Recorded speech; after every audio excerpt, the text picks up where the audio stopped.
It was a normal Tuesday morning when the world changed forever. The sun rose as usual over New York City, and people went about their daily lives. No one knew that high above the earth, a massive alien fleet was getting ready to attack. At exactly 9:15 a.m., the first alien ships appeared in the sky. They were huge, dark, and shaped like arrowheads. For a moment, everyone just stared in shock. Then, chaos broke out.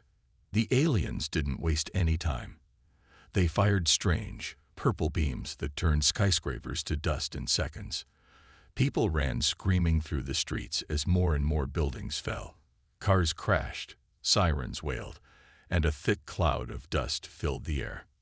Meanwhile, in Washington, D.C., President Sarah Chen was rushed to a secret bunker. She watched in horror as reports came in from all over the world. London, Moscow, Beijing, Tokyo. All were under attack. The aliens had hit every major city at the same time. "Madam President, we need to launch our nukes," said General Thompson, his face grim. President Chen shook her head. "No, we don't know if that will work, and we might just end up destroying ourselves." As they argued, more bad news arrived. The alien weapons were unlike anything humans had ever seen. They could melt tanks, shut down electronics, and even control the weather. In just a few hours, most of the world's militaries were in ruins. But humans didn't give up easily. In a small town in Kansas, a group of farmers fought back with hunting rifles. They managed to bring down a small alien scout ship. In Mumbai, a clever hacker found a way to jam the aliens' communications for a few precious minutes. These small victories gave people hope, but the aliens were still winning. By nightfall, half the world's population was either dead or missing. Those who survived hid in basements, subway tunnels, and rural areas. Dr. Emma Rodriguez, a brilliant scientist, worked frantically in her lab in Brazil. She knew that understanding the alien technology was humanity's only hope. As her city burned around her, she studied a piece of alien metal that a brave soldier had brought her. "This is incredible," she muttered to herself. "It's like nothing we've ever seen before, but if we can figure it out." Her thoughts were interrupted by a loud explosion. The aliens had found her lab. Emma grabbed her research and ran, barely escaping as purple beams destroyed everything behind her. As the first terrible day came to an end, the remaining world leaders met in a secure video call. Their faces were tired and scared, but determined. "We need to work together," said President Chen. "This is no longer about countries or politics. This is about the survival of our species." The other leaders nodded in agreement. For the first time in history, all of humanity was united against a common enemy. In the ruins of cities, in hidden bunkers, and in the hearts of every survivor, a fierce determination grew. The aliens might have won the first battle, but the war was far from over. Humanity would find a way to strike back, no matter the cost. As the long night wore on, people all over the world prepared for the fight of their lives. They didn't know it yet, but this was the beginning of a war that would never be forgotten. 2 weeks after the alien invasion, the world was a very different place. Cities lay in ruins, and billions of people were gone. But in hidden places, humans were starting to fight back. In the Rocky Mountains of Colorado, a group of survivors had made a home in an old military bunker. Among them was Jack Cooper, a former soldier. He watched as people worked to turn the bunker into a real base. "We need more weapons," Jack told Sarah, a police officer who had become his partner. "And we need to find others like us." Sarah nodded. "I heard a radio message yesterday. There are other groups out there. We're not alone." Meanwhile, in the underwater labs of the Great Barrier Reef, Dr. Emma Rodriguez was hard at work. She had escaped from Brazil and found her way to Australia, where a group of scientists had set up a secret base. Emma held up a piece of alien technology. "Look at this," she said to her colleague, Dr. Chen. "Their weapons use a kind of energy we've never seen before, but I think I'm starting to understand it." Dr. Chen's eyes widened. If we can figure out how it works, maybe we can use it against them. Across the world, in the London Underground, a different kind of resistance was forming. Hacker extraordinaire Zain Malik sat surrounded by computers salvaged from the ruins above. "Got it," Zain shouted, pumping his fist in the air. "I've cracked their communication code. We can listen to everything they're saying." His team cheered. This was the first big win they'd had since the invasion. But the aliens weren't sitting idle. They had set up bases all over the planet and were searching for human survivors. In what used to be Central Park in New York, the alien commander Zixthar was not happy. "These humans are proving more troublesome than we thought," Zixthar growled to his lieutenants. "Find them. Destroy them. Leave no one alive." Little did Zixthar know, a small drone was watching this meeting. Miles away, in a hidden basement, President Chen and her advisors saw everything. "They're planning something big," the president said. "We need to warn everyone." Using old radio networks and secret internet connections, the message spread. The aliens were coming, and humanity needed to be ready. In the Colorado bunker, Jack and Sarah prepared their people for battle. They had collected a small arsenal of weapons and were training everyone to fight. "Remember," Jack told the group, "we're fighting for our home, for Earth. We can't let them win." In Australia, Emma and her team worked day and night. They had started to build their own weapons using alien technology. It wasn't much, but it was a start.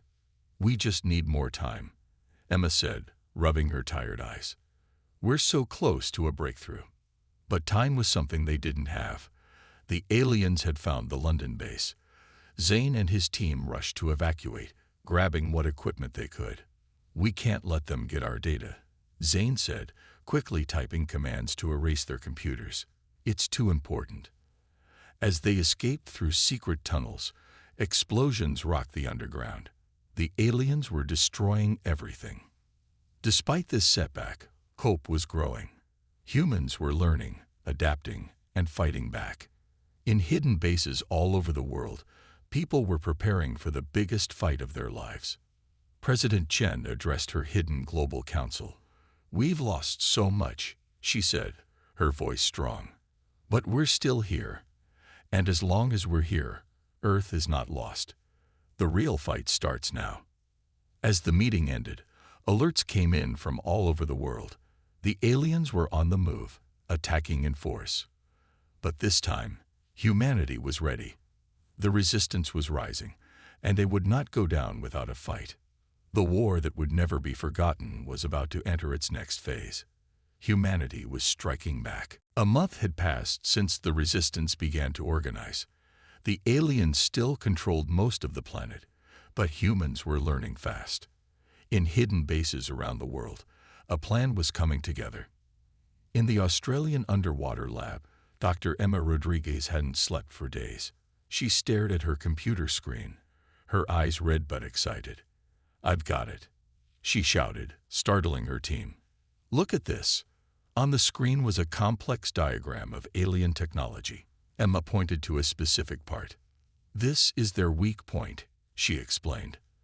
"Their shields have a frequency that changes every few minutes. But there's a pattern. If we hit them at exactly the right moment, we can break through." Dr. Chen looked amazed. "Emma, this could change everything. We need to tell the others right away." Meanwhile, in the Colorado bunker, Jack and Sarah were leading a daring mission. They had discovered an alien supply depot nearby and planned to raid it. "Remember the plan," Jack told his team as they crept through the forest. "Get in, grab what we can, and get out. No heroes today." They reached the edge of the alien base. Strange. Metallic structures rose into the sky. Alien guards patrolled the area, their weapons ready. Sarah gave the signal. Suddenly, small drones flew out from the trees, creating a distraction. As the aliens turned to look, Jack's team rushed in. They fought their way through the base, using tactics they had developed over the past weeks. The aliens were strong, but the humans were clever and determined. "Over here," Sarah called. She had found a storage area filled with alien weapons and technology. The team quickly grabbed everything they could carry. As they prepared to leave, Jack spotted something strange. "Wait," he said, picking up a small device. "This looks important." Just then, alarms blared. More aliens were coming. "Time to go," Sarah shouted. They ran back to the forest, alien beams flying past them. It was close, but they made it. As they caught their breath back at the bunker, Jack examined the device he had taken. "I think this is some kind of communicator," he said. "If we can figure out how it works, we might be able to listen in on their plans." Across the world, in what was left of London, Zane and his team of hackers had set up a new base. They were busy intercepting alien transmissions. Suddenly, Zane's computer beeped. "Guys, you need to see this," he said, his voice serious. On the screen was a map of Earth. Alien ships were moving into new positions. "They're planning something big," Zane realized. "We need to warn everyone."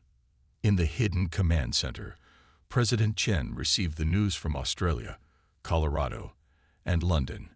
She called an emergency meeting with resistance leaders from around the world. "We have a chance," she told them, her face determined on the video call. "Dr. Rodriguez has found a way to beat their shields. We have new weapons and information. The aliens are planning something, but for the first time, we can fight back for real." The leaders discussed the plan. It would be risky, but it was their best chance. As the meeting ended, President Chen stood up. "This is the moment we've been waiting for," she said. "It's time to take back our planet." All around the world, humans prepared for battle. In Australia, Emma and her team loaded their new weapons onto ships and submarines. In Colorado, Jack and Sarah briefed their soldiers on the alien weak points. In London, Zane and his hackers got ready to disrupt alien communications. The aliens, led by Commander Zixthar, were confident. They thought they had crushed the humans. They had no idea what was coming. As the sun rose the next day, humanity launched its first major counterattack. The war had reached its turning point. The aliens were about to learn that humans would never give up, no matter the odds. The battle that would change the course of the war was about to begin. The day of humanity's big counterattack had arrived. All around the world, people held their breath, hoping for success. This was their chance to show the aliens that Earth would not fall easily. In the skies above what used to be New York City, a squadron of fighter jets appeared. They were led by Captain Maria Gonzalez, one of the best pilots left on Earth. Her jet had been modified with the new technology developed by Dr. Rodriguez. "Remember, everyone," Maria said over the radio. "Wait for my signal. We hit them together, or not at all." The alien ships noticed the jets and moved to attack. But Maria was ready. "Now," she shouted. All at once, the jets fired their new weapons. Beams of energy shot out, perfectly timed to hit when the alien shields were weakest. For a moment, nothing seemed to happen. Then, 3 alien ships exploded in a burst of light. "It worked," Maria yelled, her voice full of excitement. "Keep going." Meanwhile, on the ground in the ruins of Moscow, a different kind of battle was taking place. Sergeant Dmitry Volkov led a team of soldiers armed with reverse-engineered alien weapons. They moved quietly through the streets, looking for the alien ground forces. Suddenly, a group of aliens appeared around a corner. In the past, this would have been a disaster. But now, Dmitry grinned. "Show them what humans can do," he said to his team. They raised their weapons and fired. The aliens fell quickly, surprised by the humans' new strength. Dmitry's team cheered, but he kept them focused. "This is just the beginning," he reminded them. "We have a lot more to do." Under the sea, near the coast of Japan, a fleet of submarines approached an alien underwater base. Dr. Emma Rodriguez was on the lead sub, nervously watching the screens. "The aliens don't expect an attack from below," she explained to the sub-captain. "Our new sonar should let us get close without them noticing." As they neared the base, Alarms suddenly blared. "They've spotted us," the captain shouted. Emma's mind raced. Then she had an idea. "Quick, use the electromagnetic pulse." The sub fired the pulse. Suddenly, all the lights in the alien base went out. In the darkness, the human subs launched their attack. Back in the hidden command center, President Chen watched all of this happening on big screens. Reports were coming in from all over the world. Humans were fighting back, and they were winning. But then, bad news arrived. The alien leader, Zixthar, had launched a massive ship from his base in Africa. It was headed straight for the human resistance's main base. "We need to stop that ship," President Chen said firmly. "If it reaches us, all our work could be for nothing." She turned to her advisors. "It's time for our secret weapon." Called in the international team. Hours later, a small but elite group gathered in a secret hangar. There was Jack from America, Sarah from Canada, Zane from England, Maria from Mexico, Dmitry from Russia, and Emma from Brazil. They stood in front of a strange-looking aircraft, a mix of human and alien technology. "This ship is our best hope," President Chen told them. "It has all our new tech, and it can fly in space. Your mission is to board Zixthar's ship and take control of it." The team looked at each other. They were from different countries and backgrounds, but they were united in their goal to save Earth. "We won't let you down," Jack said, speaking for all of them. As they boarded the ship, alarms sounded. Zixthar's ship was getting closer. The fate of humanity now rested in the hands of this brave team. The most dangerous mission of the war was about to begin. But for the first time since the invasion, hope was stronger than fear. United, humanity was ready to take the fight to the stars. The international team's spaceship, named Hope, raced through the sky towards Zixthar's massive alien vessel. Inside, the team prepared for the most important mission of their lives. Jack checked his weapons one last time. "Remember," he said to the others, "we only get one shot at this."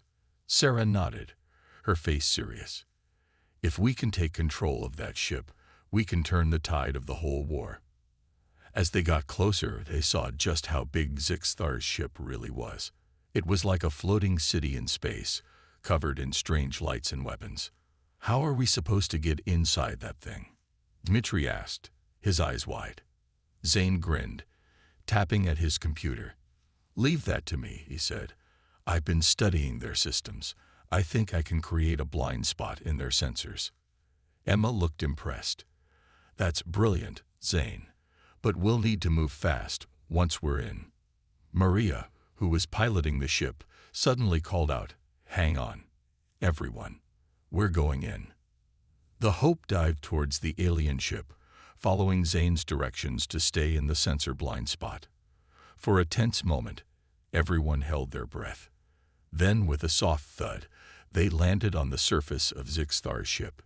"We did it," Sarah exclaimed. "Now for the hard part."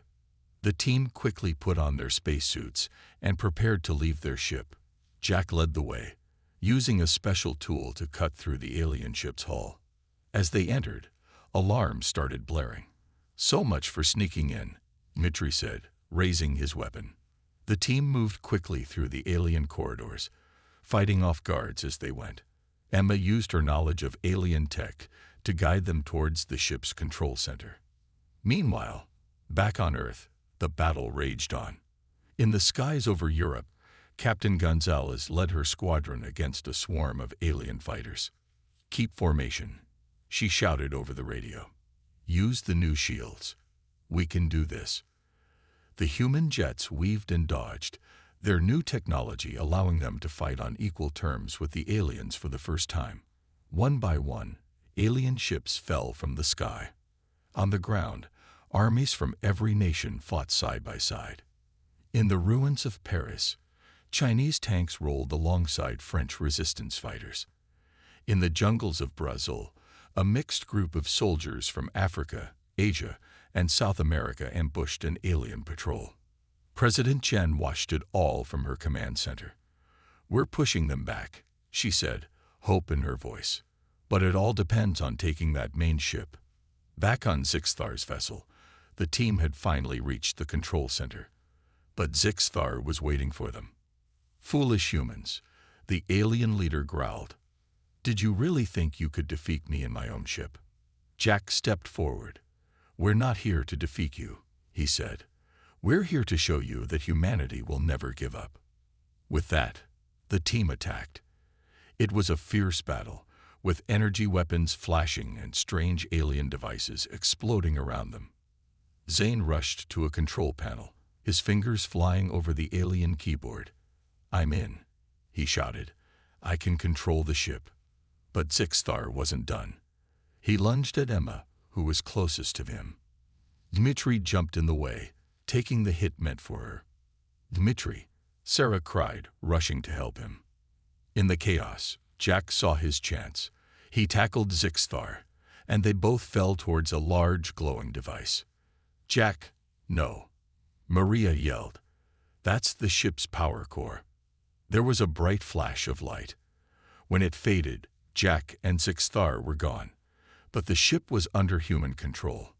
Sarah looked at the others, tears in her eyes, but determination on her face. "Jack sacrificed himself to give us this chance," she said. "Let's make it count." As Zane guided the massive ship back towards Earth, the team knew that the war had just taken a dramatic turn. The Great Offensive had succeeded, but at a heavy cost. The final battle for Earth was about to begin. The captured alien ship, now under human control, hovered above Earth. Inside, the team was still in shock from Jack's sacrifice. But they knew they couldn't stop now. Sarah took charge, her voice steady despite her grief. "We need to end this war once and for all. We have to find the alien homeworld." Zane nodded, his fingers flying over the alien controls. "I think I can access their star maps. If their homeworld is anywhere, it'll be there." As Zane worked, Emma examined the ship's technology. Her eyes widened in surprise. "This is incredible," she said. "This ship doesn't just fly through space. It can create wormholes." "Wormholes?" Dmitri asked, wincing as he held his injured side. "You mean like shortcuts through space?" Emma nodded excitedly. "Exactly. That's how they got to Earth so quickly, and now we can use it to reach their homeworld." Meanwhile, on Earth, the tide of the war had turned. With Zixthar's ship under human control, the alien forces were in disarray. President Chen coordinated the global counterattack from her command center. "Push them back," she ordered. "We can't give them a chance to regroup." All around the world, humans fought with renewed energy. In the skies over Tokyo, Captain Gonzalez led her squadron in a daring attack on the aliens' last stronghold in Asia.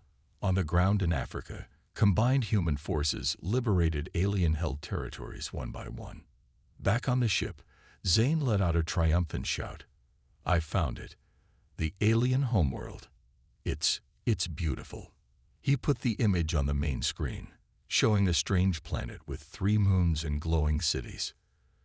"Can we get there?" Sarah asked. Emma studied the controls. "I think so. But we'll need to leave someone here to control the ship and help Earth. We can't take everyone." The team looked at each other. After a moment, Dmitri spoke up. "I'll stay. My injury will slow you down anyway. I'll coordinate with Earth and keep this ship safe." With heavy hearts, the others agreed. Sarah, Emma, Zane, and Maria prepared for the most daring mission yet, infiltrating the alien homeworld. Emma activated the wormhole device. Outside the ship, space itself seemed to twist and bend. Suddenly, a swirling portal opened. "This is it," Sarah said. "No turning back now." The team entered a small shuttle and flew into the wormhole. For a moment, everything was a blur of light and color. Then suddenly, they were there, orbiting the alien homeworld. "It's even more incredible up close," Maria whispered, staring at the planet below. But they had no time to admire the view. Alarms blared as the alien defenses detected them. "Hang on," Maria shouted, piloting the shuttle into a dive. They raced towards the surface, dodging energy beams and fighter ships. With a bone-jarring thud, they landed in what looked like a massive alien city. Strange buildings towered around them, glowing with an eerie light. "We need to find their leaders," Sarah said as they cautiously left the shuttle. "If we can convince them to stop the war, we might be able to end this without any more bloodshed." They moved through the alien city, using the technology they'd learned to avoid detection. Everything was strange and new, but somehow familiar too. "Look at this," Emma said, pointing to a large structure ahead. "I think it's some kind of government building. The energy readings are off the charts." As they approached, they saw something that made them stop in their tracks. There, in a large open area, was a group of aliens. But these aliens looked different from the ones they'd been fighting. They looked scared. "They're civilians," Zane realized. "Just like on Earth. Not everyone here is a soldier." Suddenly, a voice boomed out across the city. A giant hologram appeared, showing an alien that looked a lot like Zixthar. "People of Xenon," the alien said, "the humans have killed our great leader, Zixthar. We must destroy their world in revenge." The team looked at each other in horror. They had come to stop a war, but now it seemed they might have started an even bigger one. "We have to stop this," Sarah said, her face determined. "Somehow, we have to make them understand. The fate of both our worlds depends on it." As alarms sounded across the alien city, the team prepared for their greatest challenge yet. The final confrontation was about to begin, and the future of two worlds hung in the balance. Sarah, Emma, Zane, and Maria stood in the alien city, watching as panic spread among the civilian aliens. They knew they had to act fast to prevent more destruction. "We need to get to that government building," Sarah said, pointing at the towering structure ahead. As they ran towards it, alien security forces spotted them. Energy beams flew past their heads, but Emma had an idea. "Quick, use the translation devices we found on the ship," she shouted.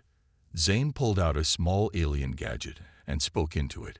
His words came out in the alien language. "We come in peace. We want to talk." The aliens hesitated, confused by the humans speaking their language. It was just enough time for the team to reach the building. Inside, they found themselves in a large room filled with alien leaders.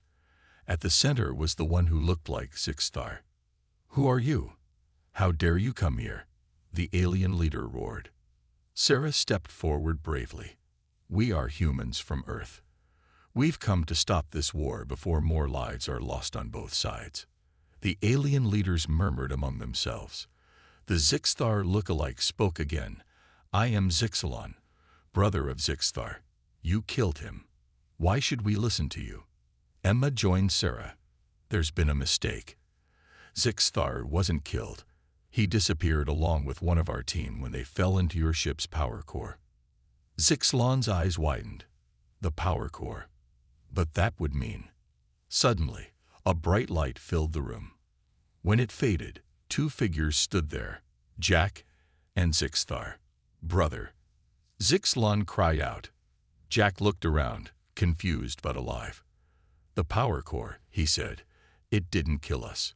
It sent us somewhere else. We saw things, learned things." Zixthar nodded. "We were wrong to attack Earth. We thought we needed their resources, but there's so much more out there in the universe." While this was happening, Zane had been working on a nearby alien computer. "Look at this," he said, bringing up a giant screen. It showed images of Earth, but not as it was now. It was Earth from the past, green and beautiful. "This is why you attacked us, isn't it?" Maria asked. "You thought our planet was like this, but we've damaged it over the years." The aliens looked ashamed. Zixthar spoke up. "We thought we were taking from a primitive species. We didn't realize that we're not so different." Sarah finished for him. "We've made mistakes too, but maybe together we can fix them." Meanwhile, back on Earth, the human forces had nearly won. The remaining aliens had stopped fighting, confused by new orders coming from their homeworld. President Chen received a transmission from Dmitri on the captured ship. "Madam President," he said excitedly, "you're not going to believe this, but I think we've made peace." Over the next few hours, an incredible thing happened. The war that had almost destroyed humanity became the very thing that united it. Humans and aliens began working together, sharing knowledge and technology. On the alien homeworld, Zixthar, and the human team addressed both species. "Today marks the beginning of a new era," Zixthar announced. "Not just for Xenon or Earth, but for both our peoples." Jack stepped forward. "We've seen the wonders of the universe," he said. "Together, we can explore them. We can learn from each other, grow together." As the news spread across both worlds, celebrations broke out. In the ruins of cities on Earth, humans and aliens worked side by side to rebuild. The advanced alien technology helped to clean up the environment, bringing Earth back to its former beauty. Months later, Sarah stood with her team on a hill overlooking the new city, a place where humans and aliens lived and worked together. "You know," she said with a smile, "when we named our ship Hope, I never imagined it would lead to this." Emma nodded. "It's amazing. We've got alien scientists working on cures for diseases. Our technology is advancing faster than ever, and we're planning missions to other galaxies." Zane grinned. "And to think, it all started because we chose to strike back." As they watched the sun set on this new world, Maria summed it up perfectly. "This truly is a war that will never be forgotten. Not because of the destruction, but because of the peace it brought." The human strike back had led to something greater than victory. It had led to understanding, to growth, and to a future brighter than anyone could have imagined. A new era had dawned for both species, and the adventures were just beginning.